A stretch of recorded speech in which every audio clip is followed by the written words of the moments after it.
All right, 9 o'clock. It's 9 o'clock, people. Good morning. How we doing out there? Good morning. You got 17 people out of 30. Let me know if you're here. Give me a good morning here on a Monday. If you are currently in the stream, you're ready to go. You're ready to learn here at 9 a.m. A lot later than 7 o'clock. What's up, DeAndre? What up, DeAndre? Preston? What is going on? Hey, how was the audio, people? We always got to get a little audio check on a Monday, you know? Can you guys hear me good? Should I turn the music down? Can you hear the music? Because I have no idea. Good morning. How we doing, people? What's good? What's good, Andrew? Hey, this is the last week. People, and then we're not going to see each other for a while. Like, I kind of feel like actually, to be honest with you, I feel like I don't know most of you guys, but like we're kind of starting to get in a little bit of a groove. And then we had a snow day on Friday. I don't know if you guys know, but we did have a snow day on Friday. That's why Mr. Moore was not at class. Did anybody else show up to class on Friday? Audio was good. I appreciate that, Thomas. I appreciate that.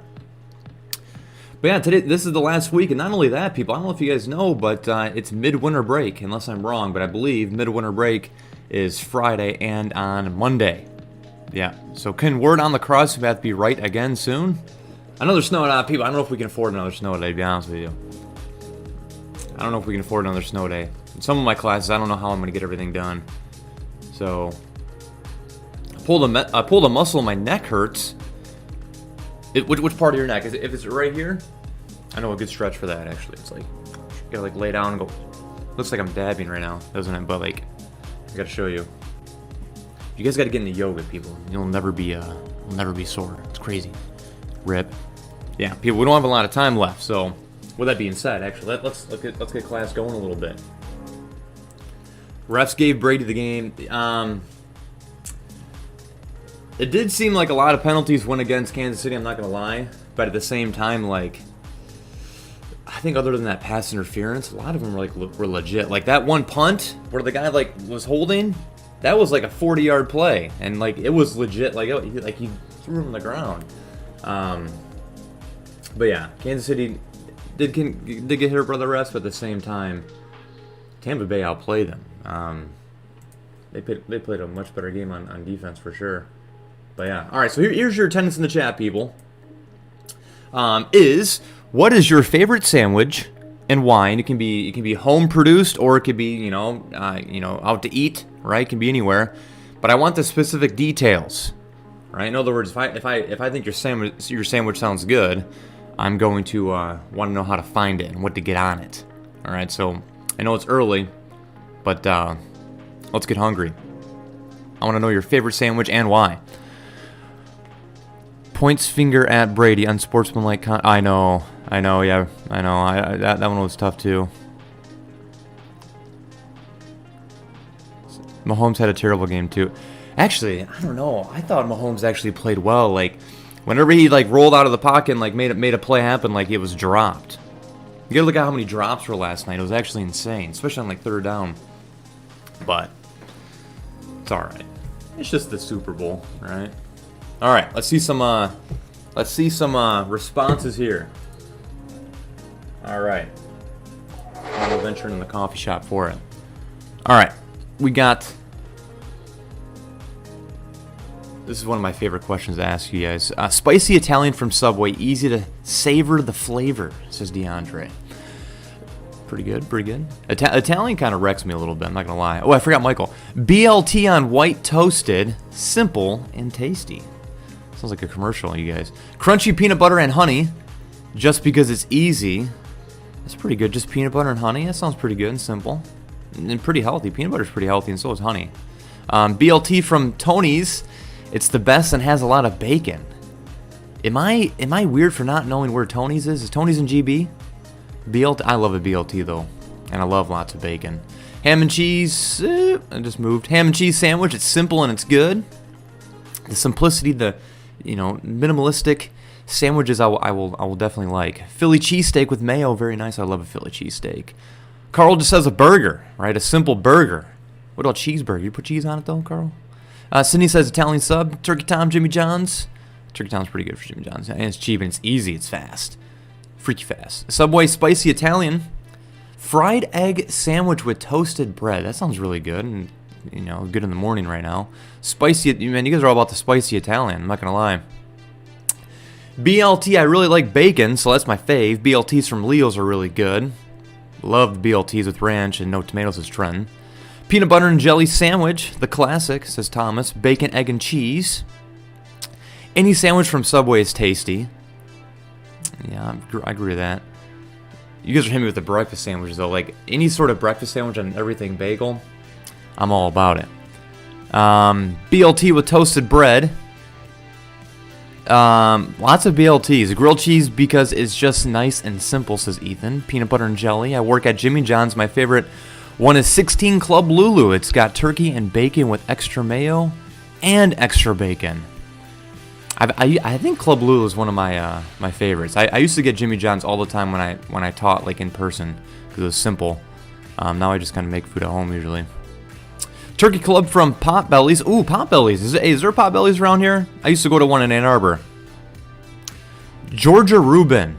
I like Riley. I love Reubens. What's a Georgia Reuben? It's coleslaw, turkey, Thousand Island, Swiss rye bread. Oh, Oliver Teas too, especially. Now that's a sandwich right there from Riley. Georgia Reuben. It must be the turkey. A turkey Reuben. This one makes it different than a regular Reuben. Vaughn, what is that? What does O mean? Peanut butter and honey is pretty good. Ooh, so you second that. Roast beef sandwich because it is good. People, my favorite sandwich, it's kind of like along those lines, Ethan, is a French dip sandwich. It's this right here. That's my favorite sandwich.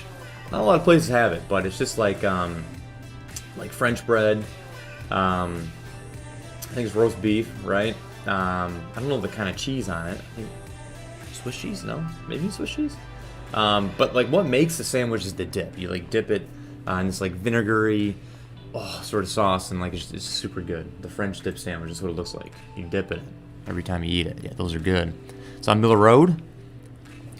Which one's that? Oh, Potbellies. Oh wow. Potbellies is pretty good. It's pretty pricey, but it's pretty good. It's pretty good. All right.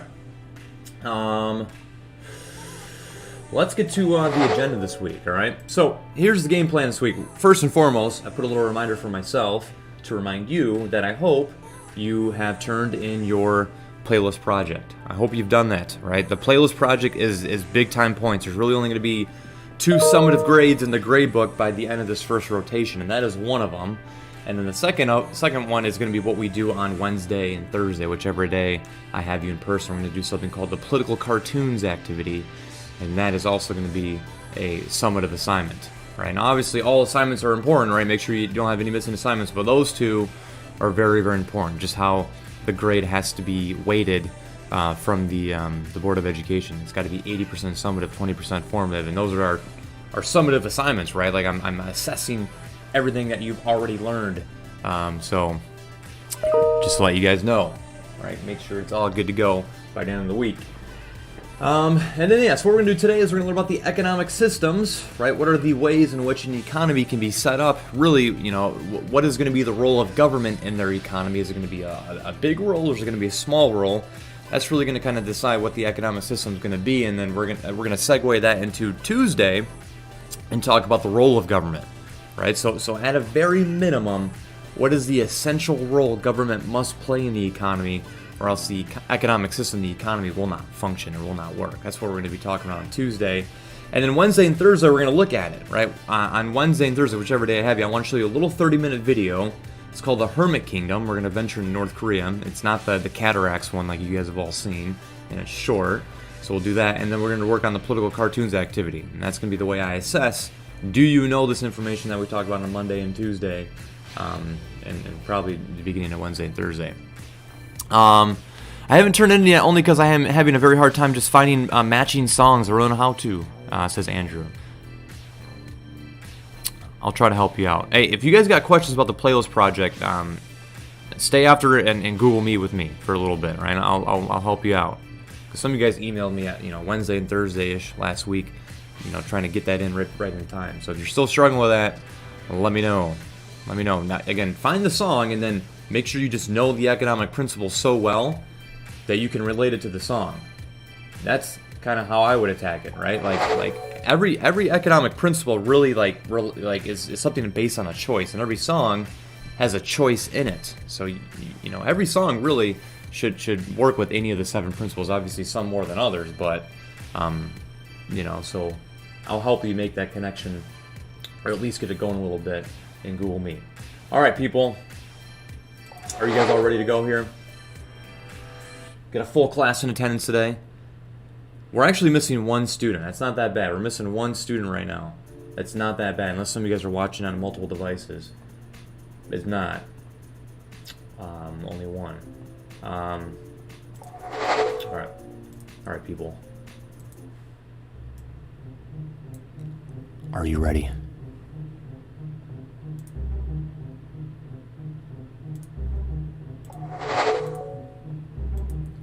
Because we're going in.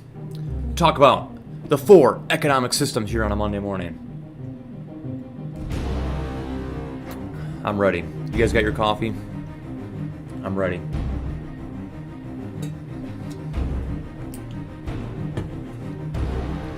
Alright, we're gonna kill the music.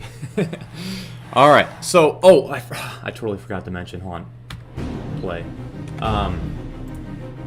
People, follow along with this, right? I made you guys a little note guide to consolidate the information that I deem most important. So you can either do this after the notes, right? Some of you guys like to just pay attention, right, and then fill in the note guide afterwards, kind of see if you learned it, right? Or some like to take notes while we learn. That's up to you, okay? But yeah, so we got 4 economic systems right here, right? And then I filled in some. The music's kind of loud. I filled in some for you. Just fill in the missing ones, and then this is going to be kind of the get-go. It's not that long. It's a 1-page thing, but that way you can it kind of organizes everything for you, right? So I'm not just kind of spewing information at you a little bit. All right, let's get into it. All right, so the 4 economic systems, people. What are the 4 economic systems? So it says, what 3 questions do all economies answer? I think this is the first part of your note guide, right? So every economy, whether it's one of the 4 economic systems, whether it's the traditional economy, mixed economy, market economy, or command economy, has to answer these 3 economic questions. And how they answer these 3 economic questions decides the economic system that economy is in. I don't know if it's going to fix the green screen. See that little thing in the background? You guys see that? Did I just make it worse? I did make it worse. Hold on. Go this way. Okay. All right. Anyway, so in those 3 economic questions are, right, what should be produced, right? So every economy is going to have to identify, right, what has to be produced. What are we gonna specialize in? What are we gonna produce as a country? How are we gonna allocate resources in the production of that good? Number 2 is along those lines, right? How are we gonna do it, right? How are we gonna produce this good? What methods and resources are we going to use in order to produce the good? So what are we going to make? How are we going to do it? And then who's going to get it, right? Who's going to get that good or service that we ultimately produce, right? Who decides who's able to consume it and consume how many of it, etc. Right? So what should we do? How should we do it? And who's going to get it, right? And however we answer those 3 economic questions are going to decide the economic system, right?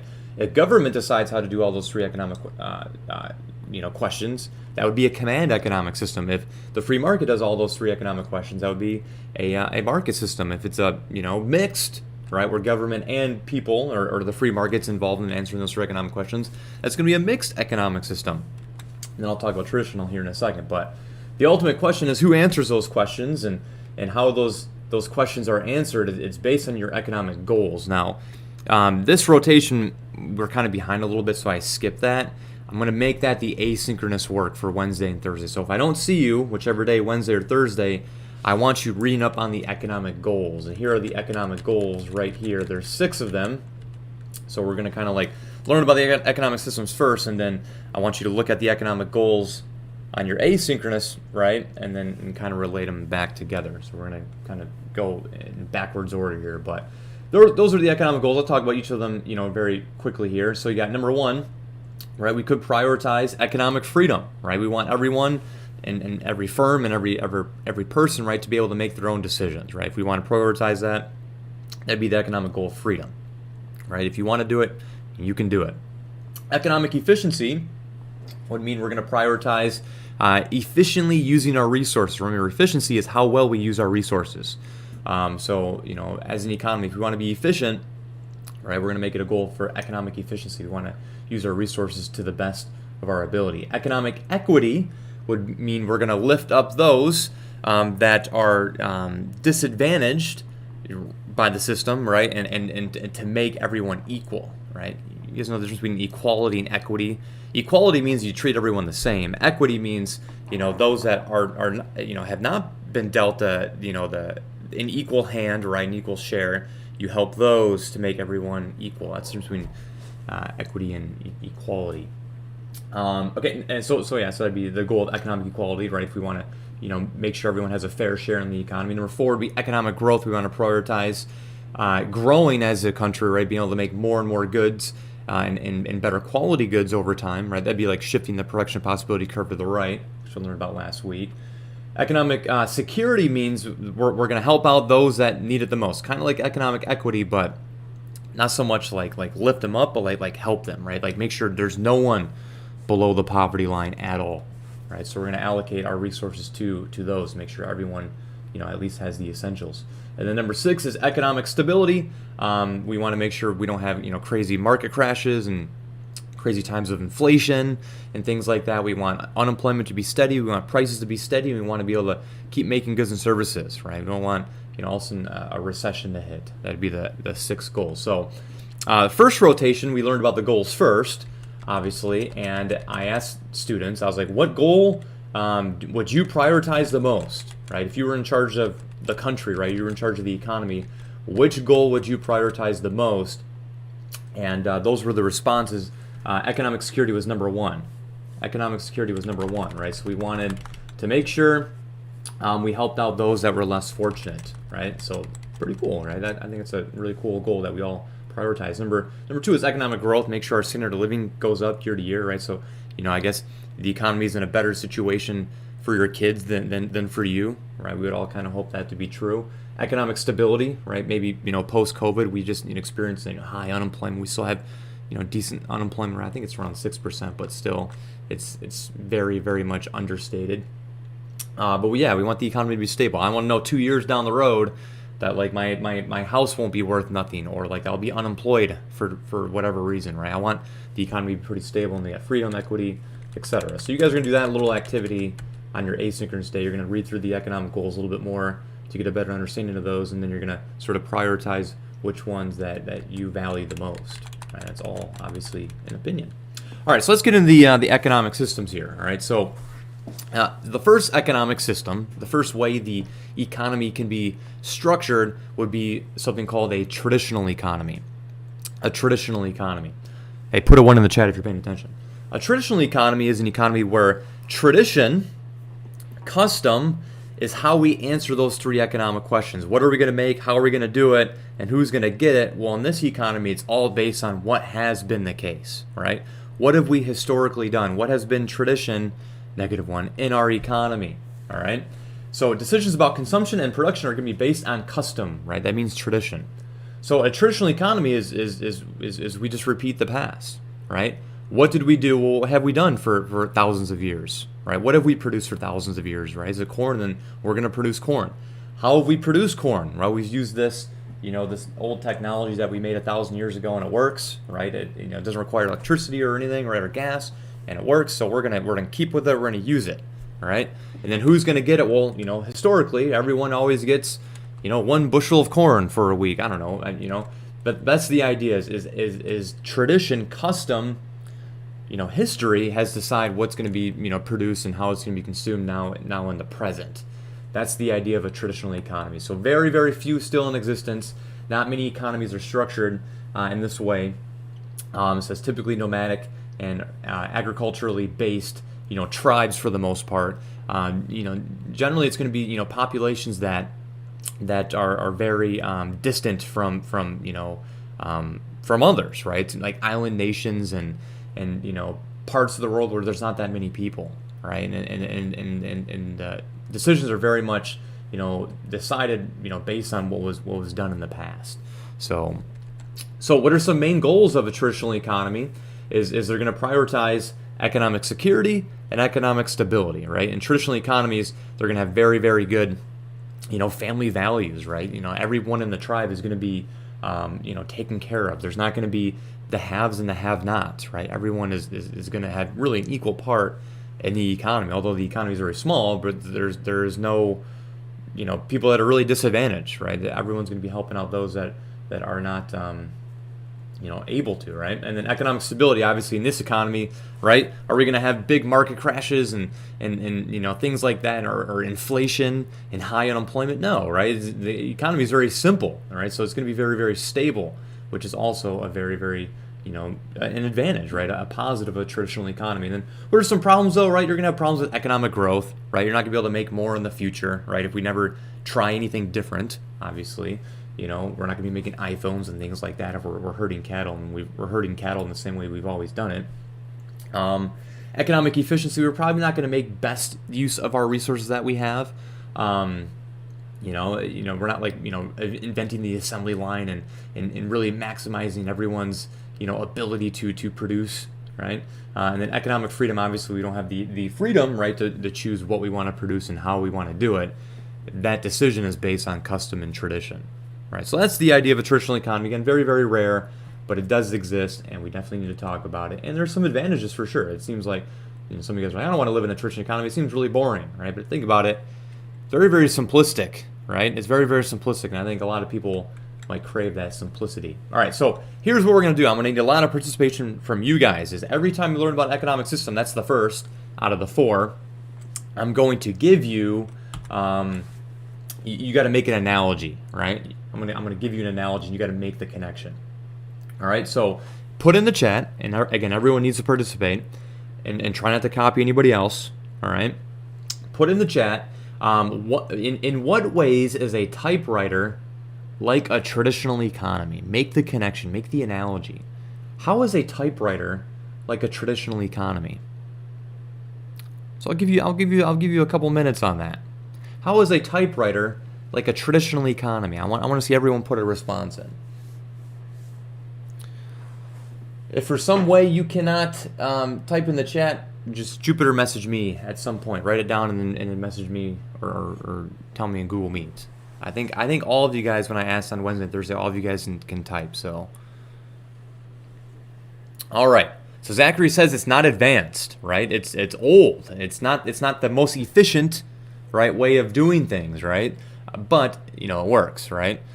Few are still in existence today. Yeah, it's probably pretty hard to find a typewriter. There's less and less as each day passes. Very good. Old-fashioned, right?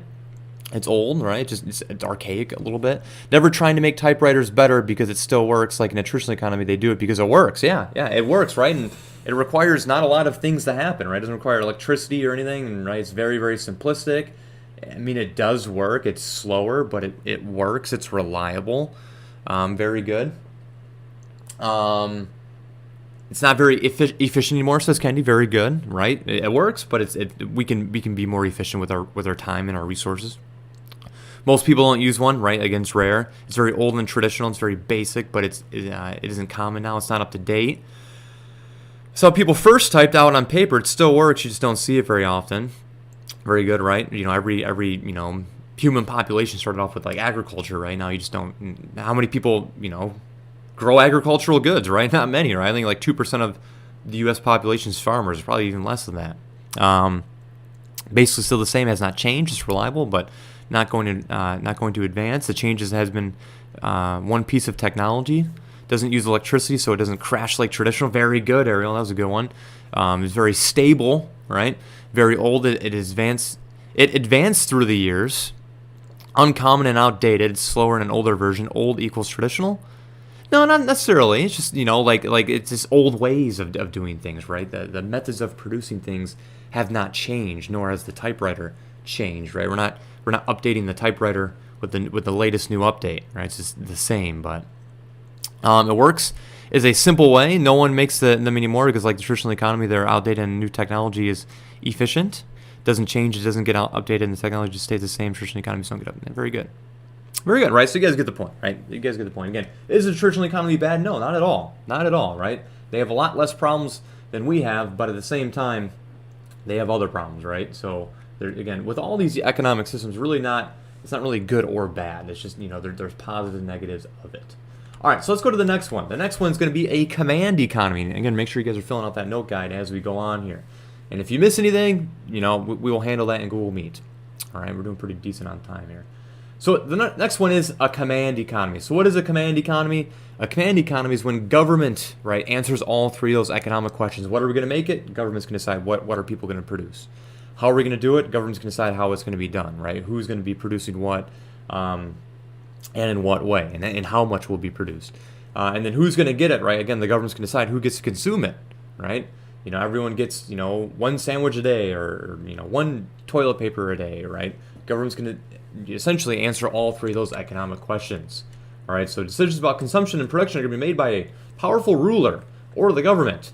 The government owns all the factors of production, right? We talked about the factors of production last week, right? Land, labor, capital, and even entrepreneurship, right? They're going to own the intellectual property. If you invent a product, you will not profit off of it. The government will profit off the invention of that idea, right? So all the factors of production, all the resources, all the land, all the labor, right? The government owns it, and they're going to decide how to allocate those resources. So, class differences and conflicts should, in theory, right, disappear. And it says socialism and communism are common in modern command economies, right? So what are the main goals, right? We want economic equity, right? We want to help those that, again, are less fortunate, right? So bring up those that, are down here and make everyone equal.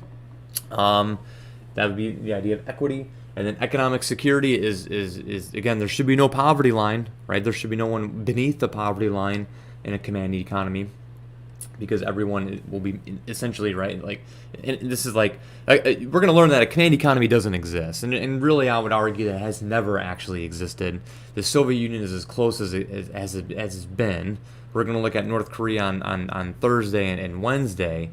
But there's always been a little bit of say by people. But for the most part, I guess the Soviet Union would be the closest, but where the government controls everything, right? And then economic stability, right? There should be no, recessions and market crashes and periods of inflationary gaps and things like that, because, the market should be pretty stable. It's totally controlled by the government, and that is it. But we're going to learn some problems with that. There's going to be many pitfalls, right? We're going to have a lack of economic growth because there's not an incentive, right, for entrepreneurs to invent new products, right? Because if you invent a product, you're not going to profit off of it. And generally, profit motive, right, the yearning for wanting to make profit, to make money, is generally what incentivizes people to invent products. So we're going to struggle with economic growth. We're going to struggle with economic efficiency. Right, we're not going to be using all of our resources to the best of our ability. You would think, right, the command economy would be pretty efficient, because in one regard, right, we're using all of our labor in the most efficient way. In the command economy, there should be, in theory, right, 0% unemployment. Like when you're born, you're given a job, and once you're of that age to work that job, you start working that job. There should be no one actively trying to find work that can't find work. There should be no unemployment. So in that regard, right, we're being efficient, we're using all of our labor, but at the same time, without the invisible hand, right, we're going to have many surpluses and shortages, right? If the government's trying to figure out the equilibrium price of cheese, right, and how much cheese should be brought to market and how much cheese do people want at that certain price, it's going to be very hard to predict. It's a lot easier to let the market take care of that. So we're going to have a lot of surpluses and shortages, so it's not going to be that efficient. And then last but not least, obviously, there's going to be a lack of economic freedom, right? Everything is going to be controlled by the government. What you buy and so forth, right? Here's like a little silly, if you guys can see it, little cartoon, right? It says, just arrived, new products from the government distribution center. Hey, they only have paper towels. I don't need any paper towels. Hey, at least they're cheap. Wait, what are we waiting in line for? Someone told me to wait in line. I don't know what I want. Oh, paper towels already have it, right? There's not a lot of economic freedom that's ultimately going to happen. All right, what you got, DeAndre? For the note sheet, are the main goals the positives and the problems the negatives? Yes. All right, yeah. Appreciate it, Zachary.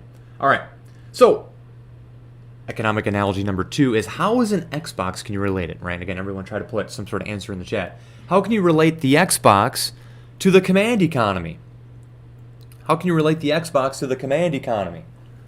How is an Xbox, or like any, it doesn't have to be Xbox, it would be like any sort of gaming console, even if you don't play games, right? Try to do your best to make the connection. How is an Xbox like a command economy? What do you think? What do you think? Again, try, if you see your response already, try to think of a different one.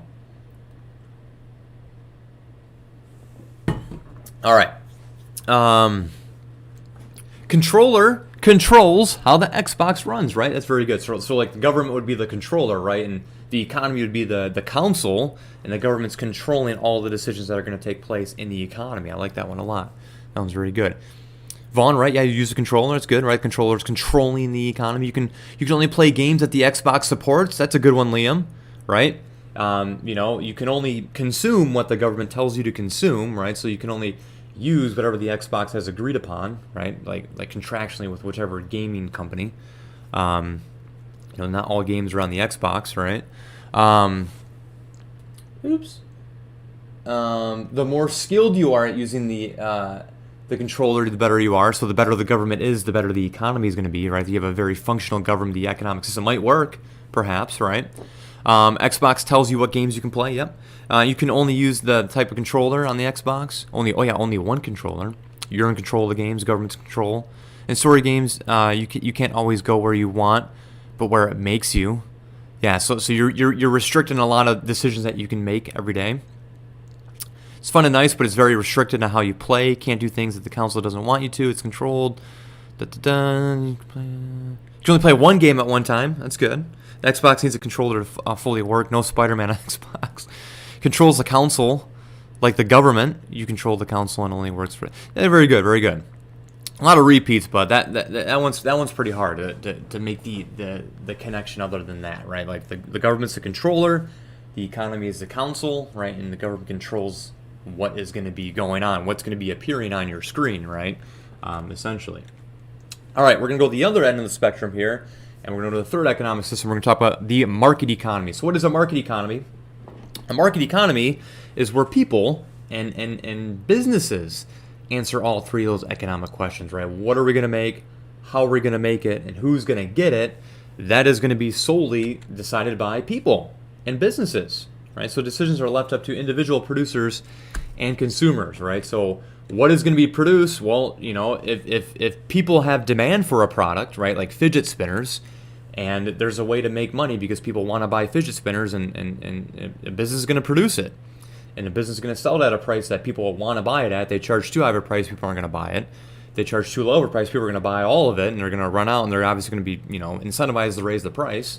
That's kind of how the market economy works. It's the idea of the invisible hand, right? The invisible hand. So Adam Smith, the founder of economics, in 1776 wrote the book The Wealth of Nations, and he talked about this idea of the invisible hand. And the invisible hand is this idea that people and businesses seeking their own self-interest, right? Businesses wanting to make money and people wanting to get products at the lowest price possible, and good quality products, are naturally going to come together at a price and quantity that's most efficient in the market, right? It's the idea of equilibrium. So we're going to talk about that when you guys return for the second rotation. Supply and demand is going to be the first thing we learn about. But that's the idea, right? If you don't tell anyone what to buy, they're going to buy what they want, and they're going to speak with their dollars, and they're going to be, businesses are going to produce what people are willing to buy. And if government's not involved at all, right, we're going to have pretty low prices, and we're probably going to have a lot of competition, is the theory, right, of a market economy. But just like a command economy, market economies don't really exist, right? Just like a command economy, market economies do not exist, right? Because without government, market economies can't function, right? Because what's going to happen is, right, we're going to have, harmful goods are going to be, brought to the counters, right? Just this example, right? FDA, right? We know that FDA approves, food, right? Or in drugs, right? In a market economy, in a true market economy, anything can be produced. It's not going to be inspected by the government at all. So you can have harmful things, or you're not going to have expiration dates. You're not really going to know, is that really beef that you're eating? Was it refrigerated, right? Not only that though, right? Competition it will probably start out, right? If you have a market economy, there's no government, right? It's going to be, competition, but at some point, competition, right, feeds like the bigger dog, right? The biggest dog out of all the dogs are going to, eat up everyone else, buy everyone else out, like Amazon, for instance, right? And you're going to only have one company producing one good, right? Which essentially would be a command economy, just not government deciding, but like one business deciding. So that's the problem with a market economy. A market economy can't really exist, just like a command economy can't really exist. There has to be a balance, and that's going to be the fourth economic system, a mixed economy. All right, but just a market economy, right? The main goal would be efficiency, right? If a market economy, we're going to be 100% efficient. There's not going to be any surpluses, and there's not going to be any shortages. If no one wants to buy it, they're going to stop producing it, right? If they charge too high of a price, they're going to lower the price so people buy it. If people want to buy a lot of it, and they're showing that they want to buy a lot of it, more is going to be produced because they can make more money. There's not going to ever really be any surpluses or shortages. You're going to have total economic freedom. If you're willing to pay for it, someone will produce it because they can make money. I don't even know what Oculus is, to be honest with you. Economic growth, right? We're going to have tons of economic growth because again, if you're incentivized by profit, if you invent a product and you get sole rights to that profit, you're going to have more economic growth. But again, another problem with a market economy is you don't have government protecting your profits, right? In our system, when you invent a good, you go apply for a patent or a copyright, whichever one applies to your whatever you've created. And that's what incentivizes you to do that, right? To invent something, is you get sole rights to profit off it for X amount of years. In a market economy, you wouldn't have that. No one's protecting your property rights. If someone, goes in your garage and steals your car, you should have locked it up better, right? There's no police or anything, right? There's no anything, right? There's no rules. Would be a market economy. So again, it doesn't really work. It sounds like it would work, but again, it doesn't really work. We're going to have some level of government intervention, right? Some level of government involvement. So some problems, right, would be economic security, right? Obviously, it's all competition, right? Again, the bigger fish is going to win, right? So those that are born in situations that are less, fortunate than others are going to have less of an ability to succeed, right?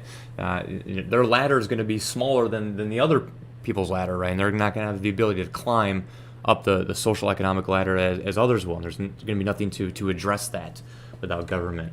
Again, economic equity, same idea, right? There's going to be those that are born into a lot of wealth and those that aren't, right? And those that aren't are going to have a lot tougher, access to the economy, right? Share of the economy. And then economic stability in a market economy, you're going to have huge fluctuations in the marketplace, right? You're going to have sometimes huge recessions. You're going to have periods of inflationary gaps and things like that, right? Like the housing crash in 2008 was mostly because market, right? We lifted government regulations to protect against that. So that's kind of the idea, right? Same with the great crash, right? We lifted restrictions in the banking industry and in the stock market, right? So usually that would cause a little bit economic stability. I will put these notes on Google Classroom for sure. I'll do that while we're in Google Meet. All right, the third one, we're doing pretty good, right? I want to finish this up in about 5 minutes here. Is a buffet, right? So put in the chat, how is a buffet like a market economy? How is a buffet like a market economy? I think I just gave a lot of examples. How is a buffet like a market economy? There's no rules, right? No rules. No rules. No rules or limits on what to do, right? Everything you want, right? So as long as you pay the fee, right, you have access to as much as you want, pretty much whatever you want. They pretty much have every food there imaginable. It's quite the spread there. Caters to the consumers. I like that a lot. Darren, is that Darren?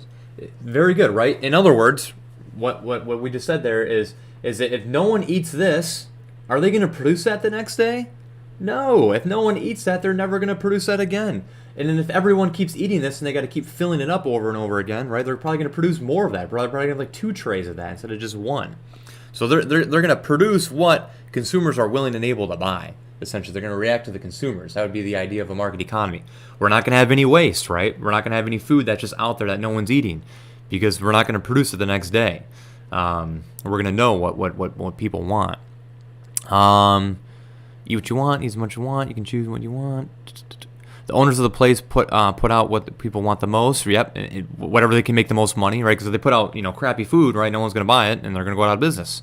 So they're incentivized to they keep maintaining more and more quality and quantity of food that people want.